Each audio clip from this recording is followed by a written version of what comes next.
The Employee Free Choice Act, which is commonly called the Card Check Bill, could be the most significant change for union organizing since the 1930s. If approved by Congress and President Obama later this year, the number of unionized workers in America could grow substantially. Needless to say, many businesses say it will cost jobs and kill their businesses. Smart Talk producer Scott Lamar reports.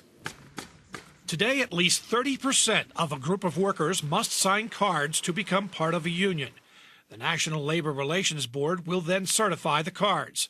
Once that process takes place, a majority of eligible employees must approve joining the union.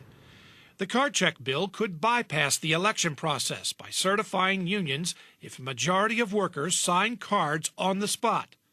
Opponents of the proposal say employees could be intimidated into joining a union if there is not a secret ballot.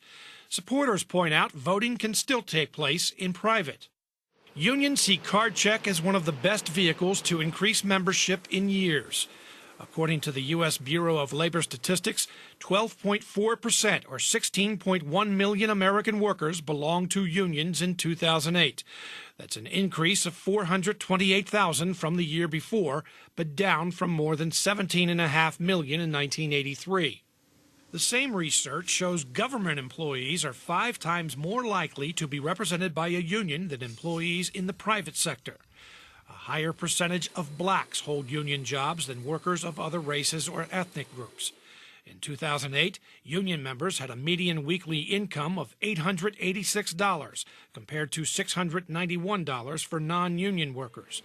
A vote could come up on Card Check this spring or summer, and President Obama supports it. For Smart Talk, I'm Scott Lamar.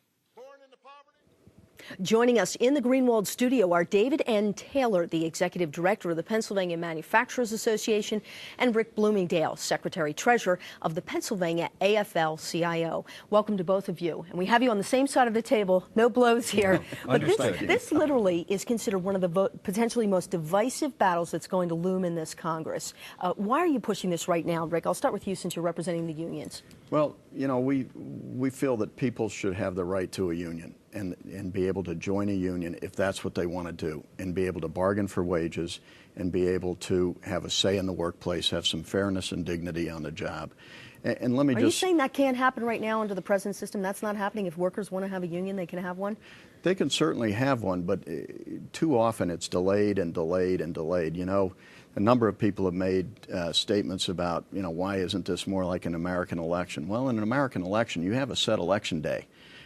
Under the current law, employers can delay when people ask for an election. They might delay it for a year, delay it until they can work and try to convince people, fire people, to get them to back off of joining a union using their, scare tactics and threats to move the plant and all those kind of things. So right now you say the power is too much in the hands of the companies to determine the fate of their workers in terms of unionization. Let me ask David N. Taylor to respond to that.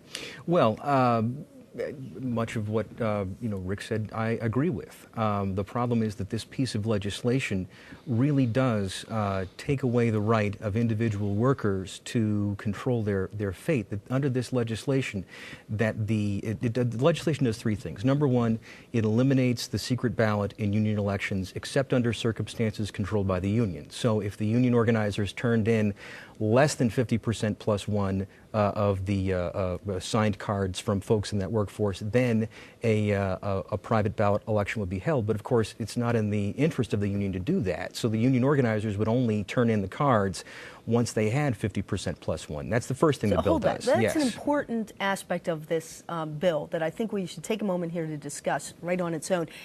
Rick, when he says that there would no longer be secret elections, in other words, when the person finally goes in to decide, do I want this plant that I work in or this company to be unionized?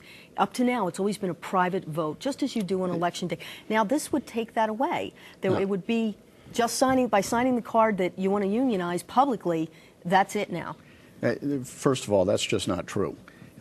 Right now, unions can be certified by majority card check. AT&T Wireless Division, formerly Singular, did a whole lot of bargaining or organizing through majority sign-up. So it's in the law. The National Labor Relations Act starts out saying that this law is created to allow workers to organize and bargain collectively. it sets up two mechanisms for workers to be able to achieve their union, majority sign-up and secret ballot. What's happened over the years is that instead of the workers deciding what form of sign-up they want, it's become the employer's choice to have the secret ballot election. So what the Employee Free Choice Act does is not take away the secret ballot, except from the employer. It gives the choice back to the workers. When you do majority sign-up under the current, if Employee Free Choice Act passed, what would happen is workers, workers are the ones who form the union. There's not union organizers. Union organizer. Right. The But union won't organizer the union doesn't. organizer come to the person, presumably, and say, here's the card. We want to organize a union, and you're right there put on the spot now. Let me get back to, that's not true, because, we don't get calls from union organizers say, where can I go join? We get calls from people who work in places who want a union. But the union organizers work for you. Well, they don't work for me. They work for the individual unions. But when somebody calls me and says, I want a union, I find the right union for them, that person contacts them. We talk to the employees in that work site, and if those folks decide that there's enough of them that are interested in joining a union. First of all, union organizers aren't allowed on company grounds. So the people asking people to sign the cards are their coworkers. And then once they have 50% plus one, it's not like I saw one management lawyer say, we go drop the cards on the employer's desk and automatically there's a union. That's not how the process works. We have to turn them into the National Labor Relations Board, who then certifies whether or not those people belong in that bargaining unit. There are no managers or bosses involved. And then, meantime, in that process, if 30% of the workers say, we want a secret ballot without cards, with just a petition, they can submit that to the National Labor Relations Board, and then there's an election.